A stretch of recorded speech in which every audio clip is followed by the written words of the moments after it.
Maj 1990. Stadion Maksimir, Zagreb.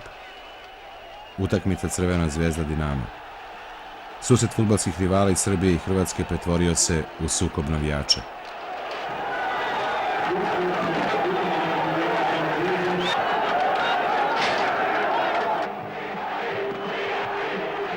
Bio je to nagoveštaj već pripremljenih nacionalnih politika Beograda i Zagreba.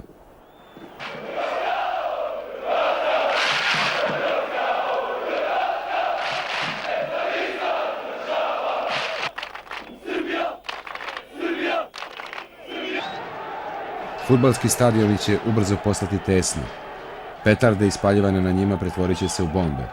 Mladi ljudi neće više biti delije, navijači iz Beograda, i Bad Blue Boysi, navijači iz Zagreba, nego četnici i ustaše, kao što su ih unakrsno imenovale državne televizije. Posle sukoba na Maksimiru, novinari sportskih redakcija u Beogradu i Zagrebu našli su se na istom zadatku kao i njihove kolege iz političkih redakcija. Počela je godina ratnih priprema, u kojoj će državne televizije odigrati ključnu ulogu. Pitanja postavljena u zagrebačkom i beogradskom studiju najbolje otkrivaju postupak koji će izveštači koristiti. Za sva zla krivi su oni drugi. Zašto se nije reagiralo u trenutku kada su navijači Crvene zvezde kidali reklame? A zašto se to nije učinilo čim su počeli sa neredima simpatizeri Dinama, jer su oni, kako se već utvrdilo, prvi krenuli u taj neslavni rat?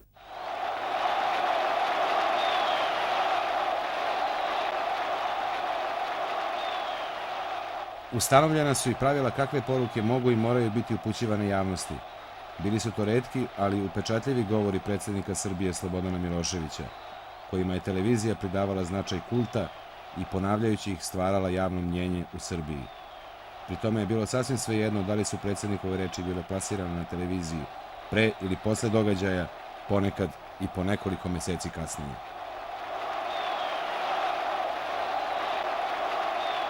Put u moderno, razvijeno i pravedno društvo nespojiv je sa bilo kakvim mističkim porukama koje kao aveti prošlosti kruže u nekim delovima naše republike i koje razni lažni proroci i ludaci nude srpskom narodu kao zalog budućnosti.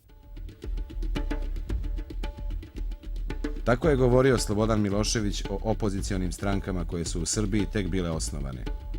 Njihov prvi zajednički miting sa oko 50.000 učesnika održan je u Beogradu 13. juna 1990. Osnovni zahtevi bili su održavanje višestranačkih izbora i sloboda štampe.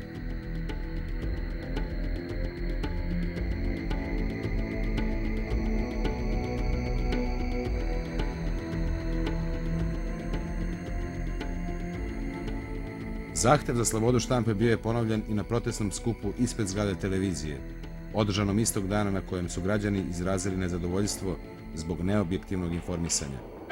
Usledila je gruba intervencija policije. Državna televizija te večeri nije prikazala snimke batinjanja građana, ali je emitovala upozoravajuće saopštenje Ministarstva unutrašnjih poslova Srbije. Kadrovi koje gledate pušteni su znatno kasnije u jednoj manje gledanoj emisiji. Evo kako je tog dana u više navrata komentarisan ovaj događaj. Miting je prošao, a od njegove veličine i odziva naroda ostale su samo velike reči. Tako se na Trgu Republike u Beogradu u po bela dana pred licem javnosti pokazalo da udružena srpska opozicija nema legitimitet u srpskom narodu. Nisu pomogla ni sva blaćenja vlasti i izlivi najprimitivnijeg antikomunizma. Udružena opozicija Srbije jasno je pokazala da bi u ime borbe za vlast žrtvovala i istinsku demokratiju i ustavno jedinstvo Srbije, pa čak i njen teritorijalni integritet. U svom slepilu i želji da svim sredstvima dođe na vlast, žrtvovala bi i Kosovo. Zato je pouka današnjeg mitinga u Beogradu da nijedna stranka u Srbiji, ma u kakve se odore navodne demokratije krila, a pritom zanemaruje vitalni nacionalni interes svoje države, ne može dobiti podršku srpskog naroda. Svako dete zna istinu o Kosovu i Srbiji i upravo zato o tome nemam potrebe da govorim, a onima koji misle da ima potrebe odgovorio bih da neću o tome da govorim jer ne bih prihvatio nikome da se pravdamo zašto Republika Srbija ne dopušta da na Kosovu i Metohiji ponovo ubijaju Srbe i Crnogorce i zašto nismo spremni za dijalog o mogućnosti stvaranja albanske države na tlu Srbije. Da ne bude zabune, želim otvoreno da kažem da svako ko na ovim pitanjima traži odstupanje može za to da se izbori samo obaranjem sadašnjeg rukovodstva Srbije. Nespremnost srpskog vrha na dijalog sa kosovskim Albancima dobija svoj epilog. Jula 1990. Albanci, delegati u pokrajinskoj skupštini, proglašavaju Republiku Kosovo. Srpske vlasti raspuštaju pokrajinsku skupštinu, smenjuju celokupno rukovodstvo i uvode privremene mere u radioteleviziji Priština i listu Relindija. Televizija Beograd izveštava.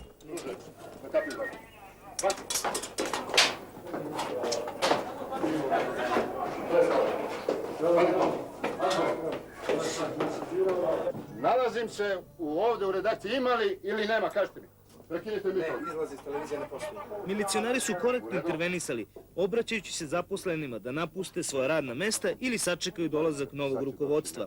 Bilo je samo nekoliko sporadičnih ekscesa kada su neki od dežurnih urednika i novinara odbili da predaju inkriminisane kasete koje su želeli na prečac da emituju, a eksces je izazvao i snimatelj televizije Prištine kada je odbio da preda filmski materijal snimljen bez dozvole i suprotstavio se milicionarima pa je bio lišen slobode. Još jedno lice je privedeno. Završava se dakle još jedna burna sedmica na Kosovu, a još na njenom samom početku Kosovo je imalo autonomiju i tonu sa svim elementima državnosti. Onda su albanski separatisti iz delegatskih klupa Skupštine Kosova sa puno optimizma proglasili tuđu teritoriju svojom republikom, da bi konačno posebnim merama država Srbija sve to poništila. Koliko promjena za samo nekoliko dana, ali u tome je draž življenja na Kosovu. Posljednji potez države Srbije, raspuštanje pokrajinske skupštine i izvršnog veća, iznudili su dakle sami separatisti. Neko će reći da je taj potez Republika mogla učiniti i ranije, a neko smatra da je dobro što se uz dosta rizika išlo na to da takozvane demokrate sami sebe razobliče pred svetskom javnošću. Dobar je to potez i zbog onih koji su unutar Republike, stvarajući neki demokratski imidž, blagonaklono gledali na navodno pluralistička gibanja u južnoj srpskoj pokrajini.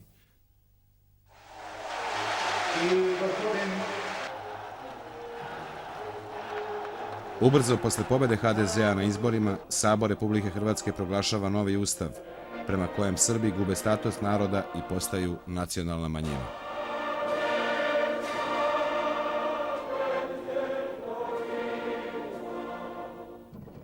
Bio je to neposredan povod da Srbi u Hrvatskoj prema uputstvima iz Beograda krenu u organizovan otpor. Poruke su najbolje plasirane preko ekrana televizije Beograd. Kao i obično, upućivao ih je prvi čovek Srbije. Posljednjim događajima, a pre svega teškim sukobima i aktima državnog terora u Hrvatskoj, državna i politička kriza u Jugoslaviji u kojoj su dugo prisutni međunacionalni sukobi, dobila je obluj oružanog obračunavanja sa elementima građanskog rata. Raste broj poginulih i ranjenih, žene i deca u zbegovima i bekstvu, prekidi saobraćaja, snabdevanja. U tim uslovima na sceni je prirodna, legitimna i istorijskom dostojanstvu naroda svojstvena samoodbrana.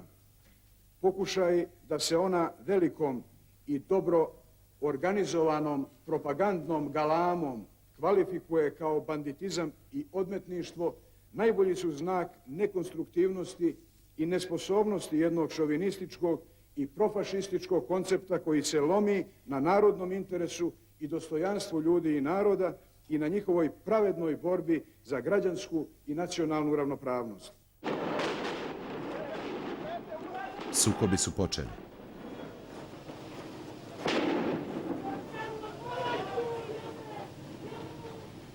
U Glini je došlo već do okršaja, došlo je do pucnjave i ima žrtava. Samo toliko. Ajmo oružje deliti.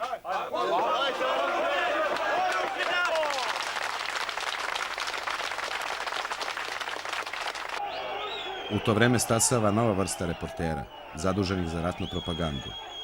Jedan od njih je i izveštač iz Benkovca, kasnije ratni reporter i komentator, a još kasnije glavni i odgovorni urednik televizije Beograd.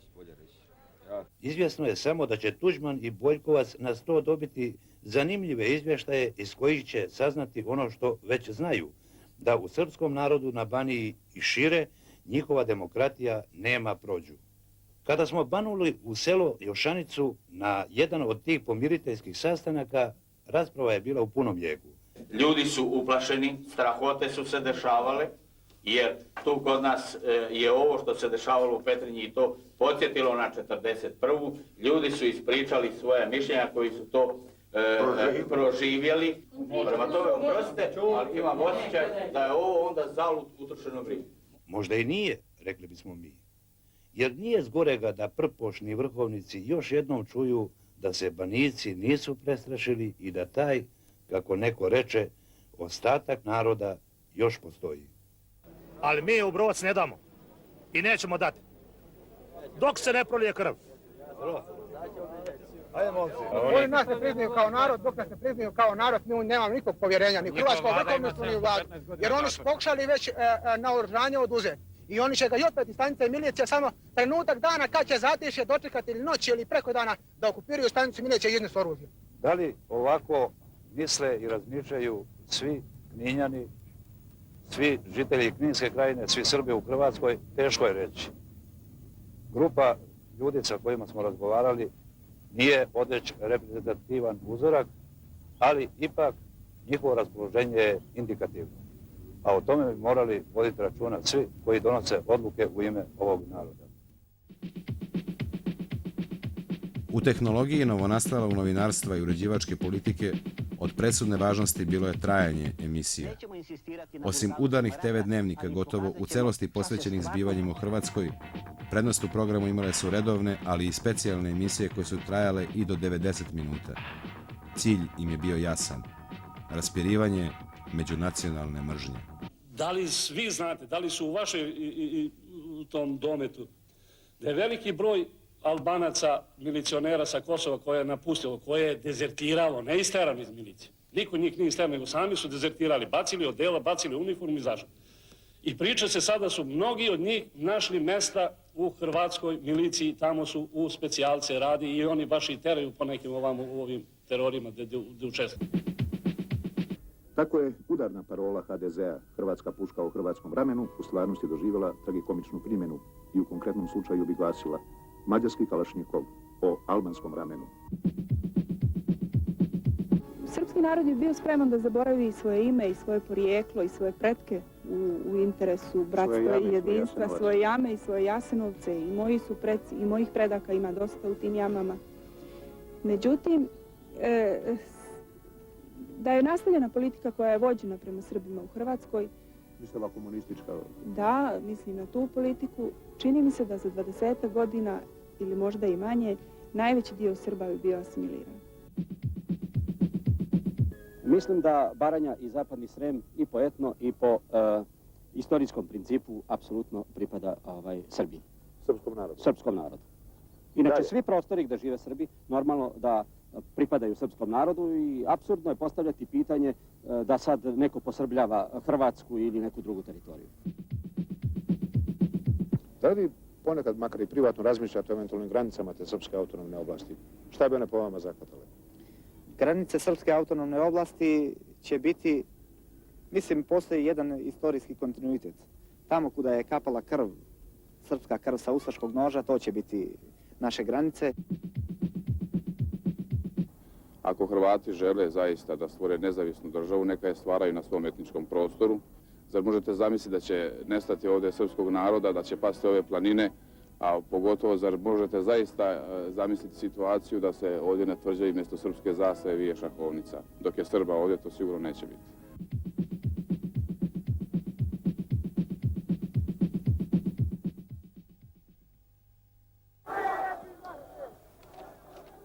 Jedna specijalna emisija posvećena je demonstracijama pred vojnom komandom u Splitu. Razjarena masa u naletu hrvatskog nacionalizma napala je jedinice Jugoslovenske narodne armije. Brutalnost i nasilje, koji već sami po sebi izazivaju gnev gledalaca, naglašavaju se u ovoj emisiji. Scena se ponavlja 3 put zaredom, od toga 2 put usporeno. Zahvaljujući ovakvoj manipulaciji, veliki deo gledališta bio je uveren da je mladić u tenku poginuo. Poginuo je međutim jedan drugi vojnik. Saško Gešovski.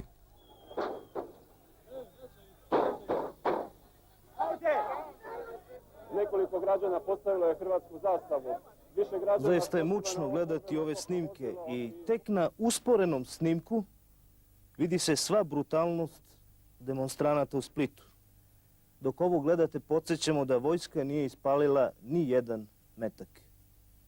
Identitet ovog mladog vojnika u borbnom vozilu još nismo uspjeli da saznamo.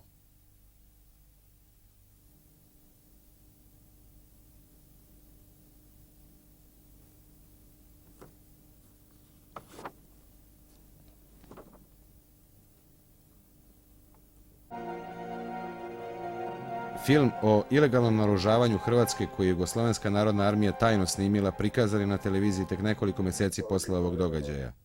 Zapravo u trenutku koji je režim u Srbiji ocenio kao povoljan za podizanje ratnog raspoloženja. Ovaj film šokirao je i ozlojedio celu Srbiju.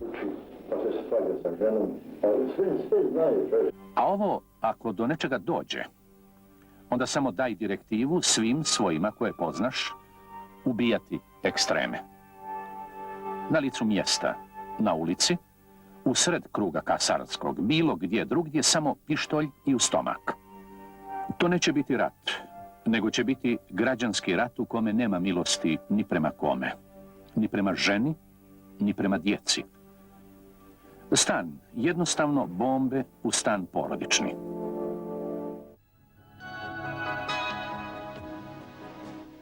Uporedo sa tajnim naoružavanjem u Hrvatskoj, u Srbiji su počele pripreme za izbore.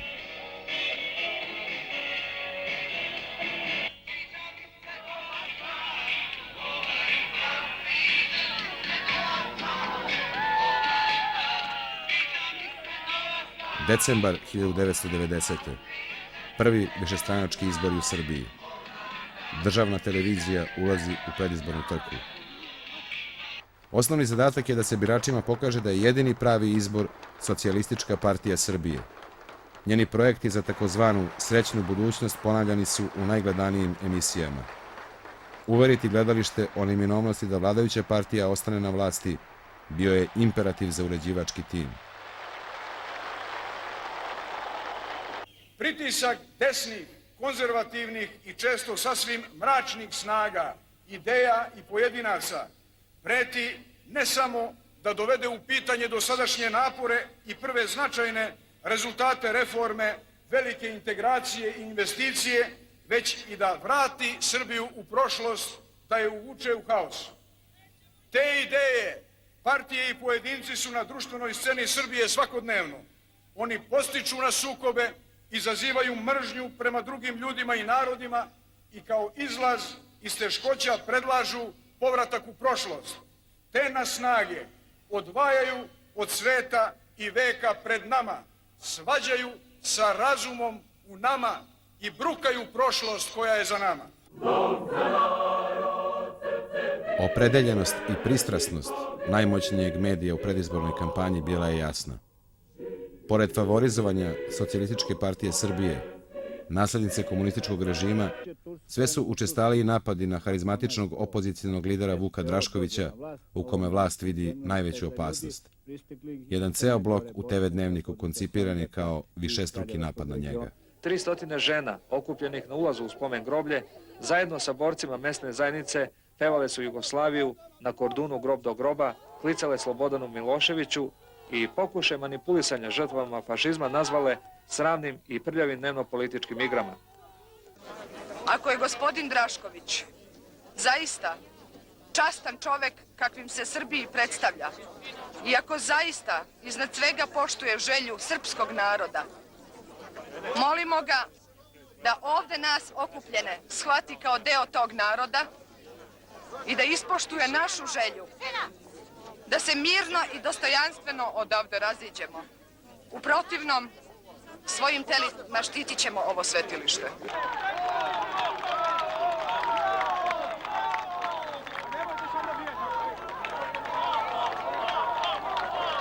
Prema gospodinu Draškoviću, dakle, Srbija treba 9. decembra da bira između križa i zvijezde.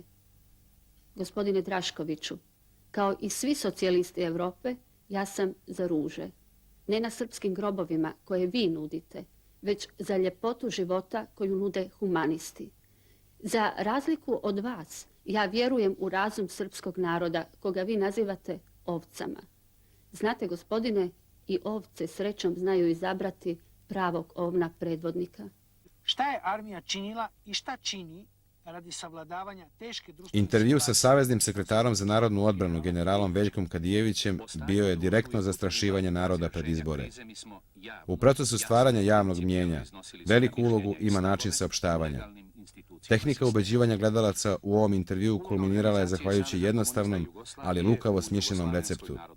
Umjesto generala, školovan spiker, dobrom intonacijom i leksičkom dramaturgijom postiže efekat neprikosnovene istine. Na pitanje kako u kontekstu sadašnje vojno-političke situacije vidite međunarodni položaj i bezbjednost SFRJ, postoje li realne spoljne opasnosti po našu sigurnost, savezni sekretar je odgovorio. Održavanje nepovoljnog trenda unutrašnjih kretanja pogoduje daljoj eroziji položaja Jugoslavije u svijetu i sve većem uplitanju stranog faktora. Tome ide na ruku i oslanjanje rukovodstava pojedinih političkih stranaka na inostranu pomoć. Na štabnim vježbama u inostranstvu proigrava se i mogućnost vojne intervencije, koja bi se izvršila po pozivu nekog iz zemlje. U Jugoslavenskoj narodnoj armiji bili smo protiv jednopartijskog monopola. Uporedo smo se suprotstavljali s polja usmjeravanoj i našim uslovima neprimjerenoj političkoj pluralizaciji. Predočavali smo opasnosti od prividne demokratizacije i faktičkog uspostavljanja diktature nacionalističkog jednoumlja.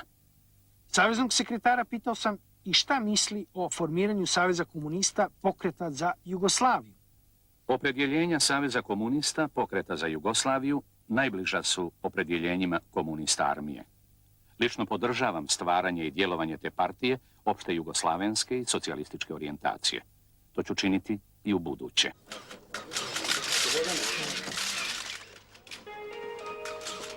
Izbori su završeni. Uz podršku medija, Socijalistička partija Srbije pobeđuje i ostaje na vlasti.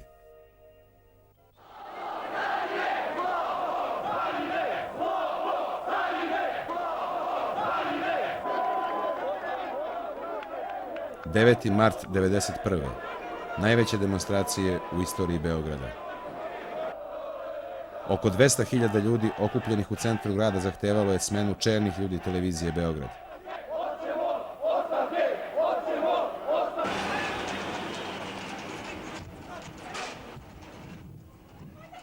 Skup se pretvorio u žestok sukob demonstranata i policije, koji se završio tragično.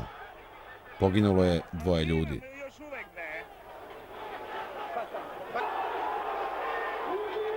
O ovom protestu Večernji TV Dnevnik izveštava.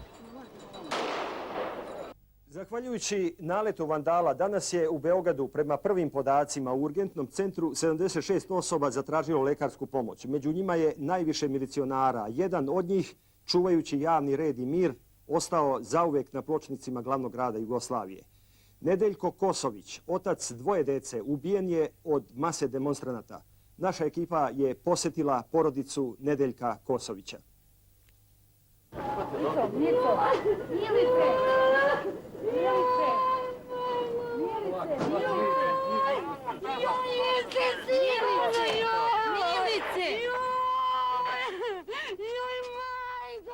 Osamnaestogodišnji demonstrant Branivoje Milinović, ubijen istog dana za urednika Dnevnika ne postoji.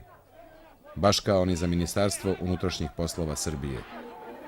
Prilikom suprotstavljanja i sprečavanja rušilačkih pohoda demonstranata Srpskog pokreta obnove na zgrade televizije Beograd, Narodne skupštine i Predsjedništva Republike, u dosadašnjem toku demonstracija Srpskog pokreta obnove u Beogradu povređeno je nekoliko desetina milicionara Ministarstva unutrašnjih poslova Srbije, a povredama na putu za bolnicu podlegao je jedan pripadnik milicije.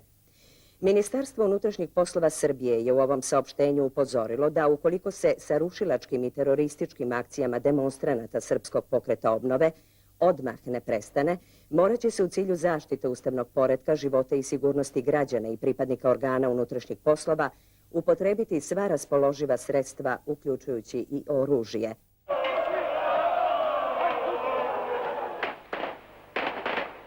Oružje je međutim već bilo upotrebljeno.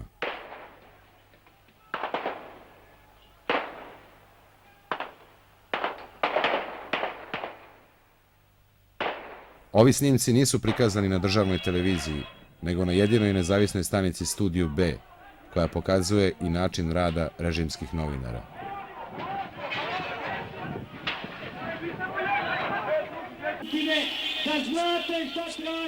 Te večeri u Dnevniku je prećutano da je u masu demonstranata koji su mirno stajali i slušali opozicione prvake ispaljena raketa sa suzavcem, koja je označila početak krvavog sukoba.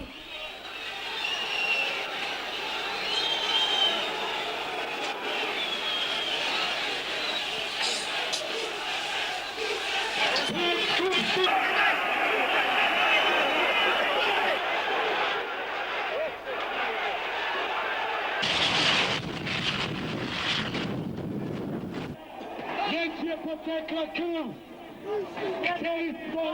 htjeli su rat, imaju rat, pobjedimo! Više puta ponavljani prizori tuče učesnika mitinga sa policijom pogodan su način da se gledalištu sugeriše. Vinovnici nasilja su uvek demonstranti. Nasilje policije državna televizija nije prikazala, ali je to učinio Studio B.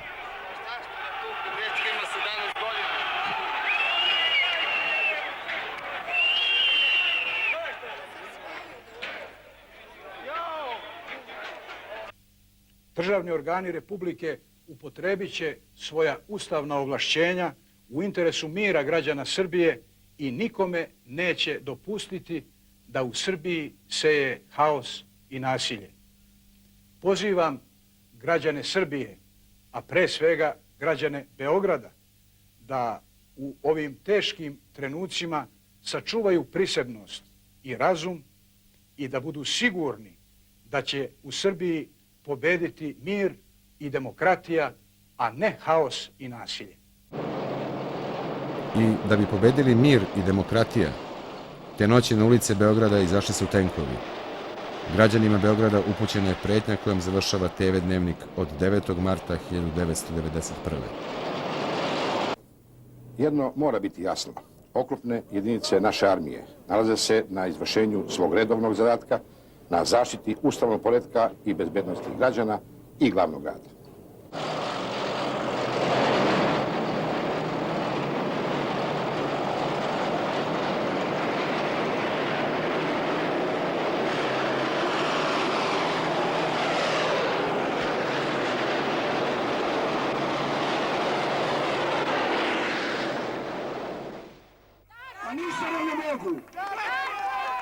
Uprkos pretnjama naredne noći, nezadovoljni izveštavanjem državne televizije, studenti se okupljaju u studentskom gradu i ističu zahteve. Povlačenje tenkova sa ulice Beograda, objektivno informisanje, smenu čelnika televizije, ostavku ministra policije i oslobađanje uhapšenih demonstranata. Nekoliko sati kasnije, studenti su krenuli ka centru Beograda.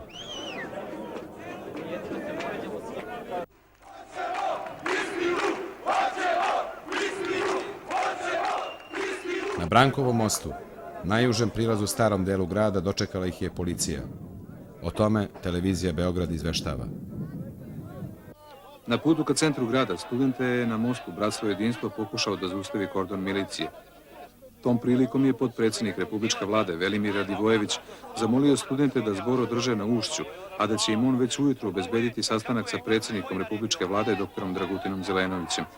Studenti molbu nisu uvažili i probivši kordon uputili su se ka centru. Na izlasku sa mosta zaustavila ih je milicija koja je intervenisala suzavcem. Istovremeno od studenta iz ostalih studentskih domova i pristalica opozicionih partija formirana je i grupa demonstranata na Terazijama.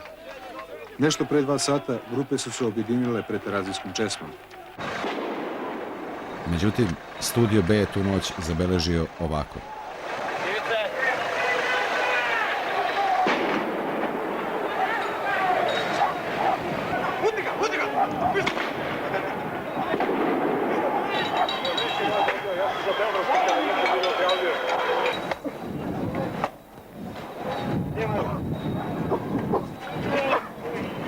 Šta ga snimaš, koji kurac? Šta ga snimaš?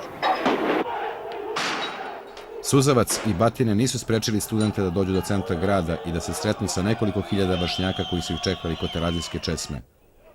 Bila je to prva noć njihovog protesta. Ovom spontanom buntu mladih zvanična televizija pridaje veoma mali značaj, prikazujući samo slike iz ranih jutarnjih časova, kada je broj demonstranata bio smanjen na svega nekoliko stotina.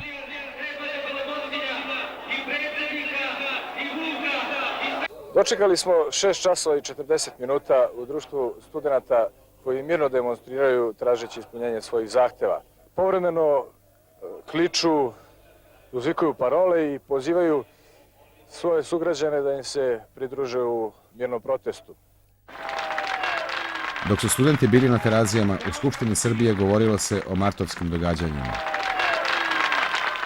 Nema građanina u Srbiji, niti među Srbima izvan Srbije, koji svoj interes može da nađe u rušenju mira i demokratskih institucija u Srbiji. Tako nešto može biti cilj samo neprijatelja Srbije, da iznutra pocepaju i zavade građane Srbije i srpski narod, da se srpski narod bavi sobom i međusobnom svađom umjesto da ostvaruje preporod i blagostanje. Da Srbije kao jedinstvene i složne države nema ili da na vlast u njoj dođe poslušnički marionetski režim koji bi bespogovorno sprovodio tuđe naloge. Usledio je Miloševićev razgovor sa studentima u kojem su mu oni postavljali direktna pitanja. Da li vi mislite, da li ste vi tada mislili da ako vi date ostavku ili priznate da ste pogrešili, vi mislite da će Srbija da oslabi? Vi niste u pravu. Vi možete sada dati ostavku, ovo će biti jako i slobodna zemlja. Upadljivu nesigurnost u odgovorima Slobodana Miloševića zabeležila je nezavisna televizija Studio B.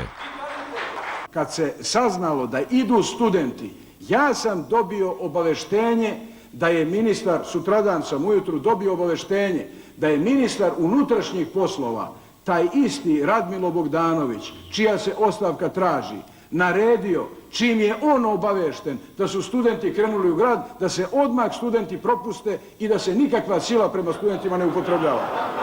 To je obaveštenje koje ovdje javno mogu da vam kažem, jer sam ga i ja dobio. Ni sljedećeg dana za televiziju Beograd ključni događaj nije okupljanje kod terazijske česme, nego miting na Ušću u organizaciji Pokreta žena za očuvanje Jugoslavije. Poziv pristalicama režima da se suprotstave studentima pročitan je u jutarnjem programu. Pokret žena za očuvanje Jugoslavije poziva sve žene i sve građane kojima je u srcu slobodarska i ponosna Srbija da dođu na miting koji će se održati danas 11. marta 1991. godine u 13 časova na Ušću. Na Ušću ćemo braniti Republiku Srbiju i predsjednika Republike Srbije koji su zavirom svih neprijatelja Srbije danas ugroženi više nego ikada. Upravo u času kad se ustaški specijalci pripremaju za odlučujući napad na Knin. Upravo u tome času neka nevidljiva ruka je ovde u sred Beograda pokrenula mehanizam za razbijanje Srbije.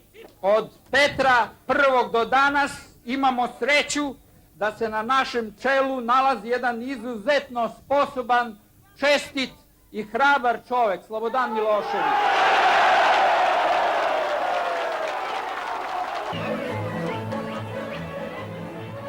Miting na Ušću završio se narodnim kolom, iako su samo 2 dana ranije izgubljena 2 života.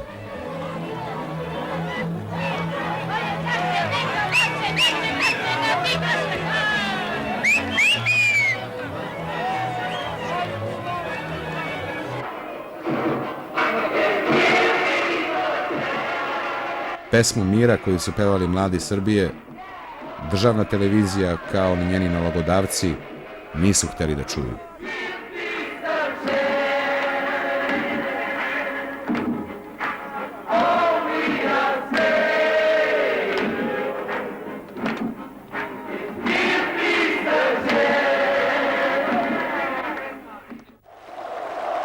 Ovako Umesto mira i razuma mladosti, Srbijom je zavladao duh populizma i međunacionalne mržnje. Proces ispiranja mozgova gledalačke mase kulminira u već oprobanom TV postupku. Sa ekrana odzvanjaju poruke umnih ljudi nacije, najčešće književnika, kvazi disidenata koji svojim vizijama lako osvajaju građane. Ukoliko se ne izvine srpskom narodu, ne meni i ne delegaciji, nego srpskom narodu u celini, kome se još niko nije izvinio za taj Jasenovac, izgleda da Skupština Jugoslavije neće funkcionisati dobro. Krajnje je vreme da Srbi shvate da ne moraju činiti samo ono što je pravedno, nego moraju činiti ono što je za njih korisno. Konfederativna Jugoslavija može biti zasnovana na principu ponovne diobe teritorija nacionalnog. Ta dioba teritorija ne ide samo u granicama Bosne i Hercegovine, ona ide od mađarske granice do Jadranske obale. To ne daje nam Bože da do toga dođemo, da moramo to da radimo, jer najmanje 1 milion ljudi ćemo morati da uložimo još kao žrtvu za takav jedan ishod. Rečiti, u pravi čas angažovani sa oreolom pravednika, čestim pojavljivanjem u medijima, oni zaokružuju proces stvaranja zabluda i javno mnjenje dižu do opasno emotivnih reakcija.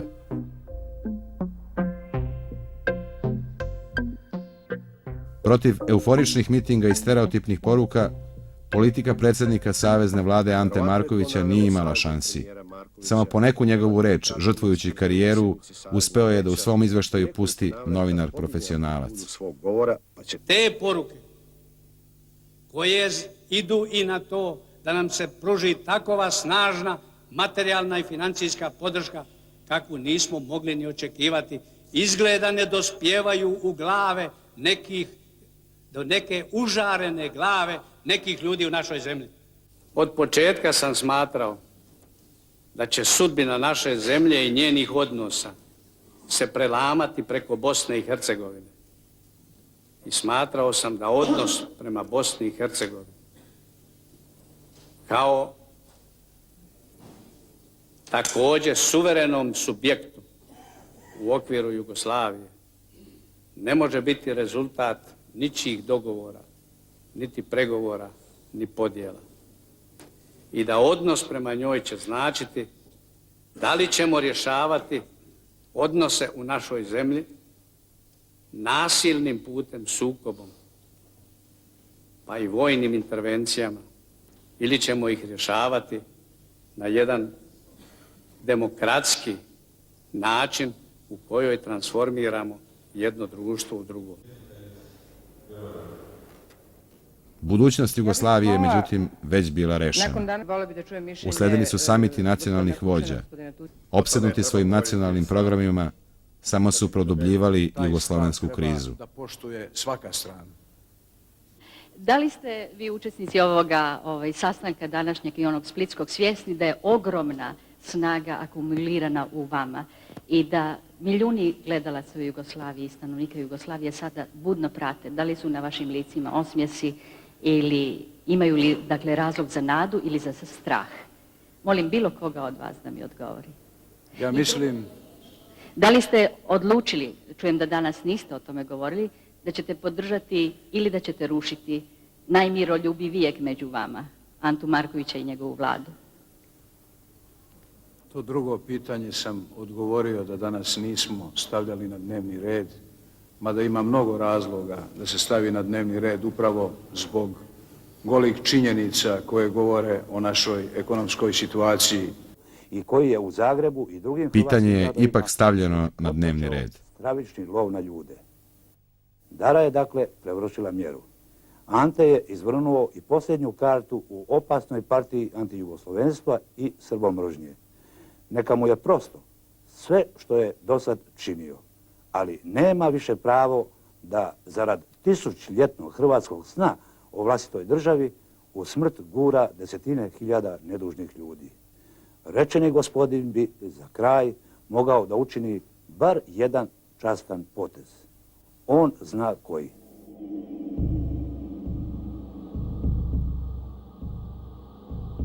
Režimske televizije u Srbiji i Hrvatskoj obavile su svoj posao.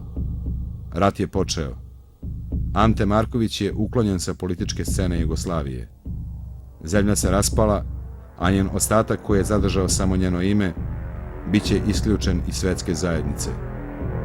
Velikodržavne ambicije malih vođa, uz pomoć najmoćnijeg medija, pretvorit će se u nezapamćeno krvoproliće izmanipulisanih naroda.